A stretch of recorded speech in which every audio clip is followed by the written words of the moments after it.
Hello everyone, this is अभिषेक। आज हम एक और स्टिल लाइफ का एक असाइनमेंट कंप्लीट करने वाले हैं जो कि नेचर के बहुत ही नज़दीक है। और जैसे अभी आप देख रहे हो कि ये पेपर जो मैंने यूज़ किया है वो वाटर कलर पेपर है। और यहाँ पे जो पेंसिल लिया है मैंने वो बियानियो का है, जिसमें कई सारे ग्रेड्स आप देख सकते हो। और इसमें एक बहुत ही इंपॉर्टेंट रोल प्ले करने वाला है वाइट जेल पेन, जिसको हम बाद में देखेंगे। और ये हमारा मोनो इरेजर। इसमें और भी एक है ब्लैक स्केच पेन, जिसका हम बाद में यूज़ करेंगे एक्स्ट्रा डार्कनेस के लिए। कभी कभी क्या होता है कि हम जो पेंसिल यूज़ करते हैं तो उतना डार्कनेस नहीं आ पाता ग्रेफाइट पेंसिल से, तो ये इधर हमें चारकोल पेंसिल यूज़ करना होता है या फिर स्केच पेन। तो मैंने यहाँ पे स्केच पेन, नॉर्मल जो डोम्स के स्केच पेन आते हैं ब्लैक, वो मैंने यूज़ किया यहाँ पे। और यहाँ पे अभी देख रहे हो कि 2H से मैंने यहाँ पे एक उसका स्ट्रक्चर बना रहा हूँ। स्ट्रक्चर ये है कि मैं एक फेंसिंग का नेट बनाने वाला हूँ और नेट पे जो स्पाइडर नेट है वो मैं ड्रॉ करने वाला हूँ आज। तो एक डार्क बैकग्राउंड के बाहर किस तरीके से वो जो वाइट अगर दिखती है स्पाइडर नेट, तो कैसे दिखेगी और कैसे हम दिखा सकते हैं, वो मैंने यहाँ पे ट्राई किया है। और मैं चाहता हूँ कि आप लोग भी ट्राई करें और अपनी क्रिएटिविटी ज़रूर दिखाएं इसमें।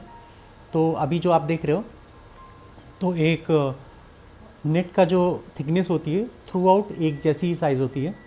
तो जहाँ पे भी आप ड्रॉ कर रहे हो, जितना भी कर रहे हो, तो सब जगह चारों तरफ से एक ही होना चाहिए। उसका जो साइज़ है, थिकनेस है, हर तरफ से एक ही होना चाहिए।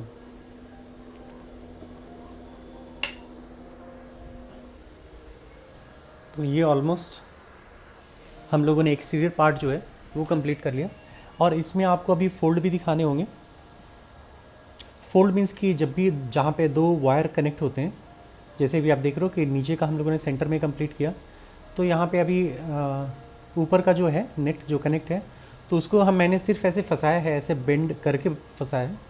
तो आप वहाँ पे लगा सकते हैं ऐसे। और जैसे मैंने टॉप पे लगाया वैसे ही अभी हम लेफ़्ट का भी लगाएंगे, राइट का, और फिर बॉटम का भी। और जैसे मैं आपको बता रहा था कि इसमें मैं हमेशा ही बताता हूँ कि लाइट सोर्स का होना बहुत ज़रूरी होता है। लाइट सोर्स जब तक डालेंगे नहीं तो इसमें रियलिटी नहीं आती। ऐसे क्यों नहीं आती? क्योंकि इसमें आप प्रॉपर शेडो नहीं देते हैं, प्रॉपर शेडिंग नहीं आती है। आपको एक मोनोटोनस एक शेडिंग दे के ख़त्म करना होता है। जबकि आपको जब भी आप रियलिस्टिक जाते हैं, अगर आपको रियल लाइफ में एग्जिस्ट करना होता है, तो उसका लाइट सोर्स ज़रूर दें। और कुछ भी स्केच करने के पहले एक छोटा सा होमवर्क ज़रूर कर ले, एक छोटा सा ड्रॉ करके साइड में ज़रूर रख ले कि हमें आउटपुट कैसा लेके आना है। तो अगर आपके पास एक रहता है कि किस तरीके से आपको आउटपुट लेके आना है, तो आप अच्छे से उसको एग्जीक्यूट कर पाते हो। नहीं तो आप ब्लाइंडली अगर वर्क करोगे तो कभी कभी क्या होता है कि आपने सोचा कुछ और है, बन कुछ और जाता है। और अल्टीमेटली क्या होता है कि आपका अगर लगता है कि मुझे ये कंप्लीट नहीं करना है, तो कभी कभी हम लोग रफ भी कर देते हैं। तो इन केस में जैसे मैंने आपको बताया, ये जितनी भी चीज़ें हैं मैं अपने एक्सपीरियंस है वो शेयर करता हूँ आपसे। तो यहाँ पे अभी आप देख रहे हो, तो यहाँ पे हम लोगों ने इसको जो भी डस्ट वगैरह है क्लीन करके, फिर अभी मैं जेल पेन का एक्चुअल यूज़ क्या है वो मैं आपको बताने वाला हूँ। जेल पेन के कई साइज़ होते हैं, जैसे 0.1 होता है, 1.0 भी होता है, 0.8 होता है, 0.7, 0.5, तो आप ले सकते हो। और जितने भी आप देख रहे हो एजेस, तो एजेस को मैं कवर कर रहा हूँ कैसे। जैसे मैंने आपको बताया था कि नेल आर्ट, मैंने आपको बताया था कि उसके कुछ टूल्स होते हैं, तो टूल्स ना यूज़ करके, या तो आप जैसे मैंने अभी जेल पेन यूज़ किया है तो जेल पेन का यूज़ कर सकते हैं, या फिर कोई भी बॉल पेन या फिर जेल पेन, अगर उसकी रिफ़िल ख़त्म हो चुकी है, इंक ख़त्म हो चुकी है, तो उसको आप यूज़ कर सकते हैं। उसको क्या करना है, आपको सिर्फ उसको प्रेशर देना है।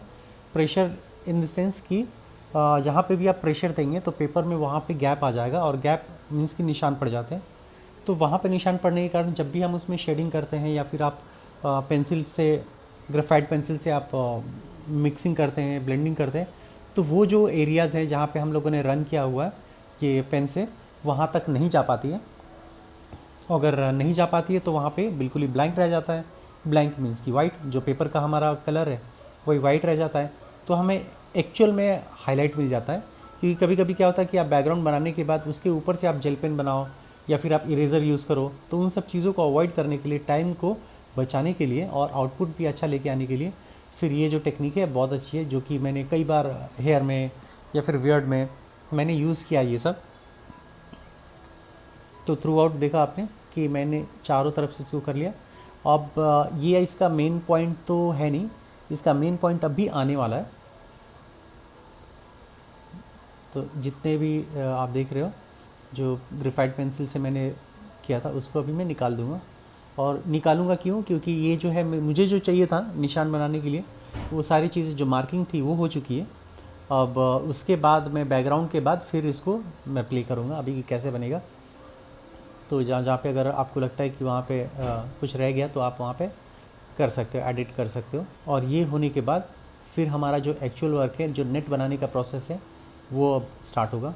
तो सेंटर में एक छोटा सर्कल ले लेंगे जहाँ पे हमें एक्चुअल में वहाँ से स्टार्ट हुआ है, और वहाँ से बनाने के बाद फिर हम आप कहीं पे भी एक रेफरेंस ले सकते हैं कि वो जो नेट है, नेट कैसे बना है, तो उसके कैसे कैसे जुड़े हैं।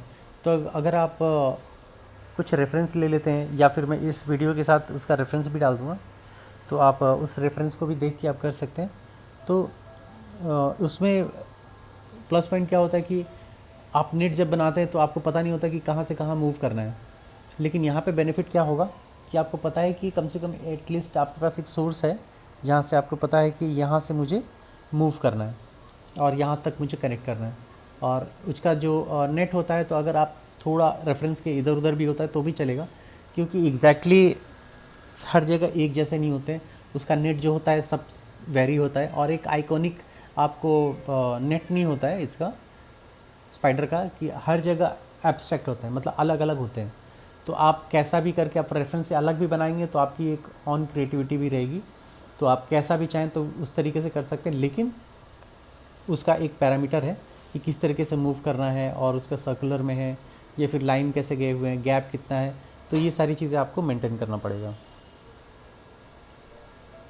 तो ये सारी चीज़ों को हम इसमें ध्यान रखेंगे।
तो यहाँ पे हम लोगों ने पूरा जितना भी हम लोगों ने मार्किंग था, मार्किंग कंप्लीट कर लिया है। और मार्किंग कंप्लीट करने के बाद हमें इसके बैकग्राउंड पे वर्क करना पड़ेगा कि जब तक हम बैकग्राउंड नहीं बनाएंगे तब तक जैसे निकल के नहीं आएगा। उसका जो नेट है, नेट का जो कलर है वो एक्चुअल में वाइट होता है। तो वाइट हम उसको कैसे दे सकते हैं, वाइट और ग्रे में मिक्स होता है। तो पहले हम उसका बैकग्राउंड बनाएंगे। तो बैकग्राउंड बना लेने से बेनिफिट यही होगा, जैसे मैंने आपको बताया कि हाईलाइट होता है, और उसके बाद फिर एक लाइट सोर्स के थ्रू हम दिखाएंगे इसको। तो जैसे मैं हमेशा ही बैकग्राउंड जैसे है, तो पेंसिल आप देख रहे हो कि पेंसिल का जो डस्ट है, पेंसिल के डस्ट से मैं इसको फिर कवर कर दूंगा थ्रू आउट, जहाँ जहाँ पे मुझे डार्क दिखाना है। और लाइट सोर्स दिखाने के लिए आप जहाँ से लाइट आ रही है वहाँ पे ग्रेफाइट कम डालेंगे, और कम डालेंगे मीन्स कि वहाँ पे डार्क कम होगा, और जहाँ पे आप ज़्यादा डालेंगे तो वहाँ पे बैकग्राउंड में डार्क ज़्यादा होगा। तो ये चीज़ें हमें दिखाना है यहाँ पे। फिर इसको टिश्यू पेपर से जेंटली आप उसको मिक्स कर देंगे थ्रू आउट। और इसमें थोड़ा हेजी दिखेगा तो चलेगा, जैसे कंप्लीट एकदम क्लियर, क्रिस्टल क्लियर जैसा एकदम ब्लेंड नहीं करना है। क्योंकि हमें जब भी आप कैमरे से भी फोटोग्राफी करते हो तो आप देखते हो कि बुके इफ़ेक्ट आता है, या फिर आप ये दिखा सकते हो, आप इसमें बुके इफ़ेक्ट भी दिखा सकते हो, जो मैंने आपको पहले इससे पहले बताया था। और कितना आपको डार्कनेस लेना है आप कर सकते हो, और ज़्यादा भी डार्कनेस दिखा सकते हो इसमें, ज़्यादा फोकस दिखाने के लिए। इसमें क्या कहे कि जैसे आप देखते हो कि फोकस जो है आपको नेट पे दिखाया आपने, और उसके पीछे का एकदम बिल्कुल ब्लर हो चुका है, तो बैकग्राउंड में कुछ चीज़ें नहीं दिख रही है, विजिबल नहीं है। तो वैसा ही कुछ यहाँ पे एक्सपेरिमेंट हुआ है। आप ऐसा कर सकते हैं। आप जैसे मैंने आपको बताया कि बुके इफेक्ट भी अगर आप डालना चाहते हैं तो डाल सकते हैं। अल्टीमेटली आपको फोकस किसको लाना है, फोकस लाना है आपको नेट को। तो जैसे जैसे आपने मिक्स किया, यहाँ पे देखोगे कि यहाँ जहाँ जहाँ पे हम लोगों ने मार्किंग की है वहाँ पे बिल्कुल ही निकल के आ चुका है जो हम लोगों ने यहाँ पे काम किया।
तो ये हो जाने के बाद फिर जैसे मैंने आपको बताया था कि स्केच पेन का भी यूज़ करने वाले हैं हम।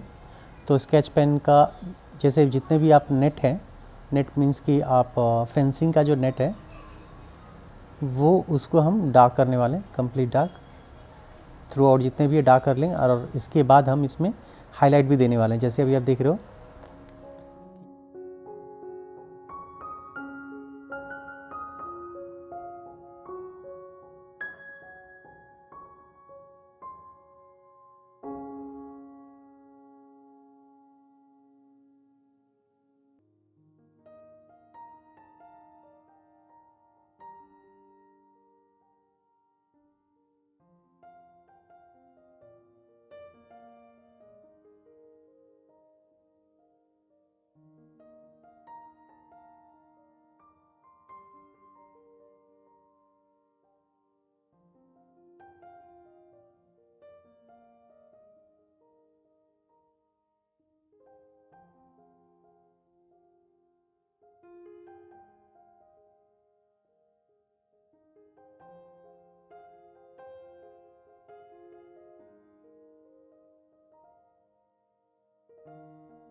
कि जेल पेन से हम इसको इसमें हाईलाइट देंगे लाइट के सोर्स के हिसाब से।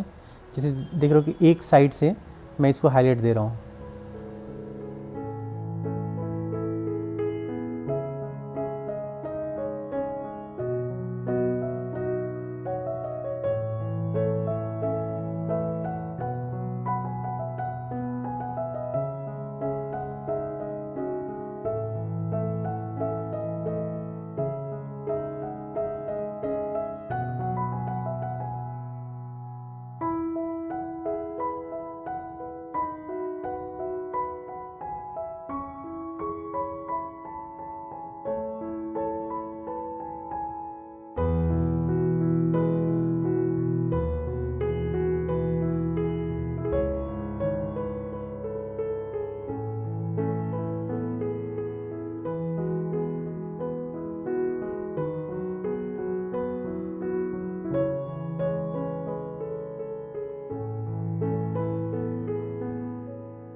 और एक साइड से हाईलाइट देने के बाद फिर मैं अभी जितने भी स्पाइडर नेट हैं उसको मैं जेल पेन से आप 0.5 से भी आप कर सकते हैं, क्योंकि उसके कहीं कहीं नेट पतले होते हैं, कहीं मोटे होते हैं, तो फिर आप वहाँ पे 0.8 का भी यूज़ कर सकते हैं, 0.10 का भी यूज़ कर सकते हैं, 0.5 का भी यूज़ कर सकते हैं।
नेट का करने के बाद फिर हम उसमें नेट में थोड़ा हमें डेप्थ लाने के लिए थोड़ा उसमें शैडो भी ऐड करना पड़ेगा। तो वहाँ पे जैसे जैसे नेट का जो लाइटर साइड है, जहाँ पे लाइट हिट कर रही है, उसके अपोजिट साइड में हम ग्रेफाइट पेंसिल से उसको एक एक लाइन भी दे सकते हैं उसका शैडो एरिया दिखाने के लिए। तो ये सारी चीज़ें दिखाने के बाद अभी आप देखोगे कि एक 3D लुक निकल के आ रहा है यहाँ पे। तो जैसे मैंने आपको बताया था कि कुछ आप इसमें बुके इफ़ेक्ट भी डाल सकते हैं। तो होपफुली ये वीडियो आप लोग को पसंद आया और अपनी जो भी क्रिएटिविटी है ज़रूर शो करें। तो मिलते हैं अगले वीडियो में। Thank you.